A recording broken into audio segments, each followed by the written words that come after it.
બનાસકાંઠા જિલ્લાના પાલનપુરમાં આવેલ સોળગામ લેવવા પાટીદાર પ્રગતિ મંડળ સંચાલિત શૈક્ષણિક સંકુલ સંલગ્ન સ્વસ્તિક મહિલા આર્ટ્સ એન્ડ કોમર્સ કોલેજમાં ભારતીય પરંપરા જળવાઈ રહે તે હેતુથી આધ્યાત્મિક દિવસની ઉજવણી કરવામાં આવી, જેમાં દીકરીઓની સાથે તેમના દાદીમાં પણ કોલેજમાં પહોંચ્યા। બનાસકાંઠા જિલ્લાના પાલનપુરમાં આવેલ સોળગામ લેવવા પાટીદાર પ્રગતિ મંડળ સંચાલિત શૈક્ષણિક સંકુલ સંલગ્ન સ્વસ્તિક મહિલા આર્ટ્સ એન્ડ કોમર્સ કોલેજમાં ભારતીય પરંપરા જળવાઈ રહે તે હેતુથી આધ્યાત્મિક દિવસની ઉજવણી કરવામાં આવી, જેમાં દીકરીઓની સાથે તેમના દાદીમાં પણ કોલેજમાં પહોંચ્યા હતા।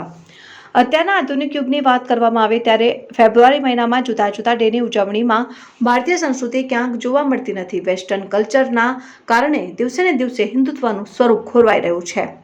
આ ભારતીય વારસો જળવાઈ રહે તેવા શુભાશયથી સ્વસ્તિક મહિલા કોલેજમાં આધ્યાત્મિક દિવસની ઉજવણી કરવામાં આવી, જેમાં કોલેજની દીકરીઓ અને તેમના દાદીમાં સાથે કોલેજમાં આવી અને ભજન મંડળીમાં જોડાઈ તથા દીકરીઓ પણ જુદા જુદા વેશભૂષા ધારણ કરીને હિન્દુત્વનું મહત્વ શું છે તેની જાણકારી પ્રાપ્ત કરે।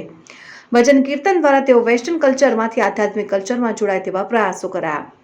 કાર્યક્રમમાં કોલેજની દીકરીઓ ઉત્સાહભેર જોડાઈ। આ શુભ કાર્યમાં સ્વસ્તિક શૈક્ષણિક સંકુલના કોઓર્ડિનેટર મહેન્દ્રભાઈ પંચાલ, સમગ્ર સ્વસ્તિક શૈક્ષણિક સંકુલના આચાર્ય મણિભાઈ મેવાડા, સ્વસ્તિક મહિલા કોલેજના આચાર્ય નિહલબેન પરમાર, સ્વસ્તિક બાલ મંદિર વિભાગના આચાર્ય દર્શનાબેન મોદી, અંગ્રેજી માધ્યમના આચાર્ય હેતલબેન રાવલ તથા તમામ અધ્યાપિકા બહેનો હાજર રહ્યા હતા।